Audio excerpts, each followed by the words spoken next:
Salut à tous les amis, j'espère que vous allez bien. Bienvenue dans cette nouvelle vidéo. Victoire de l'Allemagne aujourd'hui contre la Hongrie. Victoire 2-0, un but de Musiala, un but de Gundogan. Victoire synonyme de qualification pour l'Allemagne. 2 matchs, 2 victoires. 5-1 contre l'Écosse en match d'ouverture. Et aujourd'hui, 2-0 contre la Hongrie. Qu'est-ce qu'elle est belle les amis, qu'est-ce qu'elle est belle cette équipe allemande. Voilà, deuxième match. Autant la première fois, on s'était dit que l'Allemagne nous avait régalé. J'en avais fait une vidéo que je vous disais que j'avais pas le choix. Je comptais pas faire de vidéo, mais ce qu'ils nous ont proposé, le match d'ouverture qu'ils nous ont proposé, ça a été tout à fait excellent. Mais j'émettais encore quelques réserves parce que cette équipe d'Écosse-là m'avait quand même surpris compte tenu des joueurs qu'ils ont. Et en voyant le match qu'ils viennent de jouer là tout à l'heure contre comment ça s'appelle contre la Suisse là, donc vous avez vu comment ils ont joué contre la Suisse. Ils auraient même pu gagner contre la Suisse. Malheureusement pour eux, ça a été un match nul. Donc c'est ce genre de match là auquel je m'attendais contre l'Allemagne, mais ça n'a pas été le cas, et ça encore une fois renforce l'argument selon lequel c'est l'Allemagne qui les a empêchés de jouer. Tout simplement, c'est l'Allemagne qui a été supérieure, c'est l'Allemagne qui les a pressurés, c'est l'Allemagne qui a été meilleure avec des Gundogan, des Musiala, des Florian Wirtz, des Toni Kroos en patron, des Rudiger, des Kimmich, des Mittelstadt, etc. Donc voilà. Aujourd'hui, il n'y a pas eu de changement dans le 11 de départ. Nagelsmann, il a trouvé son effectif. Tout simplement, je pense que là maintenant, s'il y a des équipes qui tâtonnent un peu, eh bien Nagelsmann, lui, avec l'Allemagne, il ne tâtonne pas. Et cette paire-là, Florian Wirtz et Musiala, le Bayer Leverkusen, je pense qu'ils vont galérer. J'espère pour eux qu'ils vont pouvoir le garder, mais le talent que je vois qu'affiche ce petit bonhomme-là, ce gars-là, Florian Wirtz, que ça soit à droite et à gauche, il est excellent. Et il joue dans un système avec Musiala. Les deux, quand ils permettent, peu importe la zone où ils sont excellents. Je pense que ça va être super compliqué. On connaît le Bayern ces derniers temps qui a des problèmes, le Bayern qui a envie de se remettre au sommet. Leur habitude, c'est d'aller piocher dans le championnat allemand et prendre les meilleurs joueurs pour les acheter, les mettre dans leurs équipes. Ces derniers temps, c'était difficile de trouver des très bons joueurs en Allemagne. Et bien, cette année-là, je pense qu'ils ont de quoi faire quelque chose. La Hongrie, c'est un adversaire complètement différent de l'Écosse. Je ne sais pas si la Hongrie est plus fort ou c'est l'Écosse qui est plus fort. Mais ce qu'ils nous ont proposé dans ce match-là, c'était autre chose. L'Allemagne a marqué un but avec Musiala. Un but qu'on peut qualifier à, je ne sais pas, vous me donnerez vos avis dans les commentaires. Mais j'ai du mal à me dire pourquoi l'arbitre, il n'a pas sifflé faute. Ce qui est sûr, c'est qu'il y a contact dans la surface de réparation. Et le défenseur, il a jailli. Je pense que là, et surtout que la VAR est allé regarder, c'est pas une action où, oui, il y a eu ambiguïté, la VAR n'est pas allé regarder. Donc, c'est la VAR qui est allé regarder. C'est-à-dire que eux, ils ont décidé de ne pas donner faute contre le défenseur. Gundogan, il a eu un contact, c'est clair qu'il n'a pas mis la main, mais il y a un contact et le contact est déséquilibrant, ce qui fait plonger le défenseur dans la surface. Voilà, je ne sais pas dans le micro qu'est-ce qu'ils ont dit. Normalement, ils étaient censés expliquer aux gens pourquoi ils ont décidé de ne pas donner but, etc. Mais pour moi, je dois dire que si mon équipe prend ce but-là et l'arbitre ne siffle pas faute, je l'aurais mauvaise. Donc voilà. Mais cela n'enlève en rien au fait que l'Allemagne, aujourd'hui, ils ont été excellents. Donc très beau but de Musiala qui ouvre le score pour l'Allemagne. Et la première période s'est terminée comme ça. 1-0, une Allemagne qui essaie et la Hongrie aussi qui défend et qui de temps en temps pose quelques problèmes en contre-attaque. En deuxième mi-temps, surtout en début de deuxième mi-temps, l'Allemagne a continué à jouer le ballon, à être supérieure à cette équipe hongroise, mais j'ai senti les Hongrois pareil, ils ont été solides ils ont eu un bloc très bas, ils comptaient sur des individualités comme Szoboszlai et il faut dire aussi que Manuel Neuer, il a été exceptionnel aujourd'hui, c'est grâce à lui que l'Allemagne n'a pas encaissé de but parce que les Hongrois, ils ont vraiment essayé. Ce qu'ils ont proposé face à l'Allemagne, c'était excellent, mais malheureusement, encore une fois, l'Allemagne deuxième match convaincant, faut commencer à se dire que c'était pas une question de chance. Nagelsmann a vraiment trouvé une façon de mettre son équipe, une équipe technique, des attaques placées, des circulations de balles. T'as l'impression que ça a été répété à l'entraînement. Andrich au milieu de terrain qui amène cet équilibre-là dans cette équipe allemande parce que c'est tous des joueurs de ballon, des Gundogan, des Musiala, des Kai Havertz qui est en pointe, des Toni Kroos, des Kimmich, des Mittelstadt, etc. Eh bien, ce qui est aussi paradoxal, c'est que Andrich, qui est censé être le gars le plus solide de ce milieu, c'est lui qui joue beaucoup plus haut. Et c'est ça qui est intéressant. Ça, du coup, permet à l'Allemagne, dès qu'ils perdent la balle, d'apporter l'agressivité très haut dans le camp adverse qui les permet de récupérer le ballon beaucoup plus vite. J'ai vu une action où Musiala et Florian Wirtz, ils étaient sur le même côté dans une contre-attaque. C'est ça aussi qui est excellent. Ils sont parfois sur le même côté, parfois un à gauche, un à droite, l'autre il passe de l'autre côté, et parfois ils sont partout sur la pointe de l'attaque. Et même presque à côté de Kroos, parfois je vois Musiala, je vois Florian Wirtz. Franchement, les deux, ils sont vraiment à l'aise dans ce dispositif-là qu'a créé Nagelsmann. Donc je disais, il y a une action où ils étaient sur le même côté, ils attaquaient, ils ont perdu la balle et tout de suite, les deux en même temps, ils sont partis derrière le gars qui a récupéré le ballon jusqu'à récupérer la balle et après, j'ai vu Musiala qui a repris sa place du coup sur le côté droit. Et donc ça, c'est intéressant. Gundogan aujourd'hui, un excellent match, buteur, passeur décisif. Autant que je vous ai dit que c'était un but selon moi qui aurait pu être refusé, mais aussi c'est lui qui a donné la passe et il a reçu un très bon ballon sur une passe de Musiala pour Mittelstadt qui a centré du coup, on dirait les passes de Jordi Alba, Gundogan, plat du pied gauche, coin poteau et but. Et à ce moment-là, à 2-0, donc franchement, là l'Allemagne a fait ce qu'il fallait et à la Hongrie, ils ont essayé derrière, ils ont essayé, mais c'était très compliqué. Il y avait un très bon Manuel Neuer dans les buts. La défense aussi, ils ont été pas mal. Jonathan Tah, Rudiger, etc. Kimmich aussi, qui avait une très bonne repli défensif. Et majoritairement, l'Allemagne avait le ballon. Donc, c'est compliqué de porter le danger contre une équipe qui a le ballon beaucoup plus que toi. S'il y a quelqu'un qui n'était pas dans son match aujourd'hui, je trouvais, c'était plutôt Kai Havertz. Il a eu quelques occasions. Je pense que l'une des premières grosses occasions de l'Allemagne, c'est lui, sur un ballon où il était en duel avec le défenseur, il a pris le dessus. Malheureusement, grosse frappe à bout portant sur le gardien qui a fait l'arrêt. Dommage pour lui, mais sinon dans l'animation de jeu, il était pas mal. Mais faut pas oublier que c'est un neuf aussi. On attend de lui qu'il soit beaucoup plus pesant que ça. Mais c'était pas forcément un très bon match. Mais son utilisation aussi dans cette équipe-là, je comprends son choix, le choix de Nagelsmann qui se passe permettre, je pense, d'avoir un neuf dans le type de Füllkrug qui va rester. Il a besoin de quelqu'un qui est très agile sur la pointe de l'attaque comme Havertz, qui est à gauche, qui est à droite. Sinon, Toni Kroos, masterclass encore une fois. Je vais pas aller regarder les stats parce que la dernière fois, il paraît qu'il a fait 101 passes sur 102 ou 100 passes sur 101. En tout cas, il avait une ratio de 98% de passes réussies qui était exceptionnelle.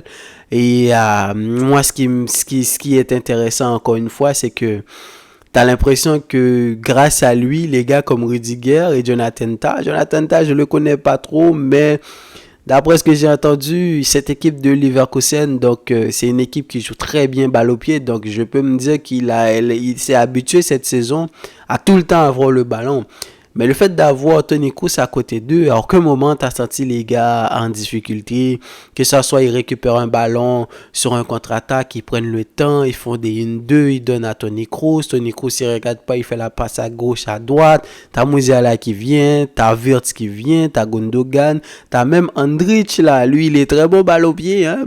Je vous parlais qu'il amène son équilibre, cet équilibre au milieu de terrain, à être le gars qui va harceler les porteurs de ballon, mais balle au pied, il est excellent. Donc, très bon match de l'Allemagne, victoire 2-0, 7 buts marqués, 1 but encaissé, première équipe à être qualifiée. Pour l'instant, l'Allemagne, il nous régale dans ce championnat-là. Prochain match, ça va être contre la Suisse. Donc, je pense que Nagelsmann, il va s'amuser à faire quelques petits changements. J'ai hâte de voir aussi qu'est-ce que ça va donner. Parce que là, après le match nul de la Suisse, donc ils sont... là, présentement, ils sont premiers. Même s'ils perdent contre la Suisse, ils vont terminer deuxième, et je pense que ils peuvent tout à fait gagner, ou pourquoi pas faire un match nul contre cette équipe suisse là, parce que là ils ont des gars sur le banc. J'ai très hâte de voir une formation avec plein de gars comme Emre Can, des Füllkrug, Leroy Sané qui est monté aujourd'hui, beaucoup plus intéressant que la dernière fois, même s'il reste, c'est encore en dessous ce que peut apporter à quelqu'un comme Florian Wirtz. C'est d'ailleurs pour cela je pense qu'il est titulaire, mais dans un match où l'équipe est déjà qualifiée, je pense qu'il peut trouver le moyen de se remettre en confiance, parce qu'il en a énormément besoin. Donc les amis, maintenant on va parler du Portugal qui a joué hier, qui a gagné contre la République tchèque, 2-1. J'ai pas pu regarder le match en direct. C'est d'ailleurs pour ça que j'ai pas fait le débrief. Mais j'ai pu aller regarder le match juste après. Mais aussi, j'ai regardé des débriefs, plusieurs débriefs de plusieurs créateurs de contenu que je suis. Et franchement, je trouve que les gens ont été beaucoup trop durs avec le Portugal pour cette victoire-là. Je vais m'expliquer, c'est que le Portugal, c'est l'une des équipes qu'on attend le plus dans ce championnat-là. Pas parce qu'ils sont les favoris numéro 1. Hier, je vous ai dit que pour moi, c'est la France. Je vous ai expliqué pourquoi. Mais il y a le Portugal, l'Allemagne, l'Angleterre. Au vu de l'effectif bien fourni qu'ils ont, c'est les équipes qu'on attend le plus. Non seulement on a envie qu'ils gagnent, tout comme le fait l'Allemagne 5-1, 2-0. C'est ce score-là qu'on attend de leur part. Mais on a aussi envie qu'ils jouent un très beau football, parce que les deux, ils ont de quoi jouer. L'Allemagne, pour l'instant, est en train de nous régaler. Ils respectent leur rang, le niveau des joueurs qu'ils ont. Contre la Serbie, l'Angleterre n'a pas été convaincant, parce que la Serbie, en deuxième mi-temps, les a dominés, les a bousculés. Mais le match du Portugal contre la République tchèque, pour moi, c'est le genre de match que tu peux voir comme un match piège.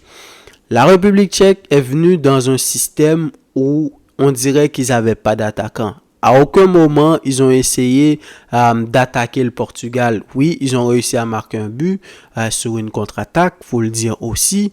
Mais c'est une équipe qui joue bloc bas. Donc, le Portugal qui avait quasiment tout le temps la balle, plus de 60-70% de possession.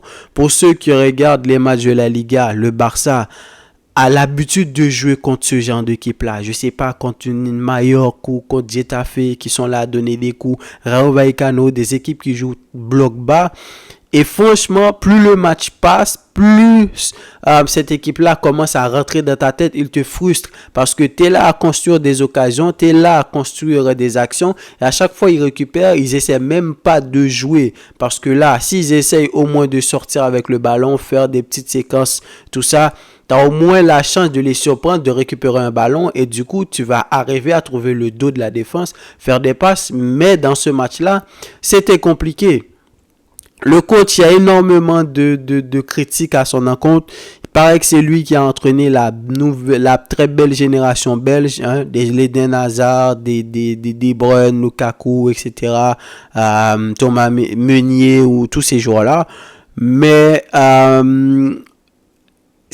on attend beaucoup plus de lui. On se dit que maintenant, avec cette équipe de Portugal, il est obligé de faire quelque chose. Si je devrais lui faire une petite critique, parce que je me dis, j'ai pas envie de le critiquer forcément, parce que il a tellement de joueurs, le gars, et il faut vraiment avoir la tête sur les épaules pour prendre une décision et réussir à trouver une équipe qui est équilibrée. Donc, je disais, dans sa formation, je pense que, ouais, pour de vrai, s'il s'attendait à ce que cette équipe tchèque-là soit aussi défensive, et ce qui s'est préparé en conséquence, mais je pense que les choix de joueurs n'ont pas été tout à fait les meilleurs. Alors, il a accepté de venir avec Cristiano, il a accepté de venir avec Pepe, étant donné le statut de ces gars-là, il sait obligatoirement qu'il ne peut pas se permettre de les mettre sur le banc. Les deux, ils n'ont pas été mauvais, Pepe a fait un bon match, Cristiano a fait un bon match, mais si tu t'es allé les chercher, à ce moment-là, il faut assumer ton choix et choisir les joueurs qui vont tout à fait le mettre dans une condition optimale. Le choix de Nuno Mendes, là, juste à côté d'eux, je pense que c'est faire tort à Nuno Mendes, surtout qu'on connaît ses qualités. Et surtout, j'ai l'impression que ça a été fait pour faire jouer Cancelo. À un moment donné, il faut faire un choix. Soit tu joues avec Cancelo à droite, soit tu joues avec Diego Dalot.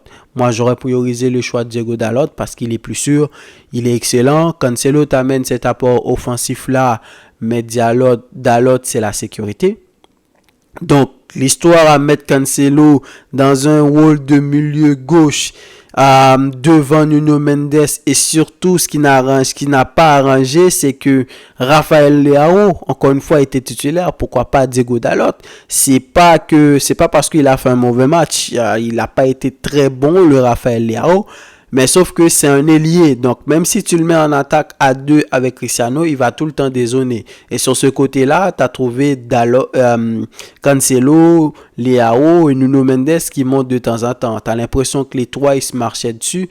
Et ça, je pense que ça a été un mauvais choix de la part du coach. Aussi, cette défense à 3, Pepe, vu l'âge qu'il a, donc il l'a mis plus ou moins au centre. Mais dans ce genre de match-là, on l'a vu à City. City, c'est une équipe qui a habituellement le ballon. Quelqu'un comme Ruben Dias au centre de ta défense, c'est ça qui te permet d'avoir une très bonne vision. Ça te permet de balle au pied. Il a une très bonne vision, le Ruben Dias. Et c'est peut-être ça qui a peut-être empêché aux gars comme Bruno Fernandes ou des Bernardo Silva de faire d'excellents matchs. Même si Bernardo Silva, maintenant, il faut qu'il commence à vraiment prendre sa place dans cette équipe-là. Est-ce que c'est parce qu'il y a Bruno Fernandes? Est-ce que les deux sont capables de jouer ensemble? C'est ça que je dis. Il va falloir que le coach il prenne une décision, qu'il trouve qu'est-ce qu'il doit faire parce que le véritable meneur de jeu de cette équipe-là, c'est qui? C'est Bruno ou c'est Bernardo? Donc, il faut se décider. Quand je regarde à côté, Vitinha qui a fait un excellent match, encore une fois, une très belle saison avec le Paris Saint-Germain et là il confirme, il continue à jouer un excellent match. À un moment donné, talonnade de Cristiano, le geste de Cristiano qui était dans la surface pour aller tirer, malheureusement pour lui le défenseur était présent. C'était Vitinha, balle au pied, il perd pas le ballon. Certes, il a énormément de choses encore à améliorer dans son jeu. Mais ce qui est balle au pied, il est excellent. Peut-être qu'il doit commencer à s'améliorer sur les qualités de passe, ses placements, etc. Mais tout ce qu'on a vu cette saison-là, c'est globalement à féliciter. Cristiano, c'était pas un mauvais match. Je pense qu'il a compris maintenant, il a laissé faire à ses coéquipiers. De toute façon, il a une très belle équipe derrière lui. Je vous ai nommé les joueurs qu'il y a derrière lui. Donc, il s'est contenté d'être présent, d'amener une présence à la surface.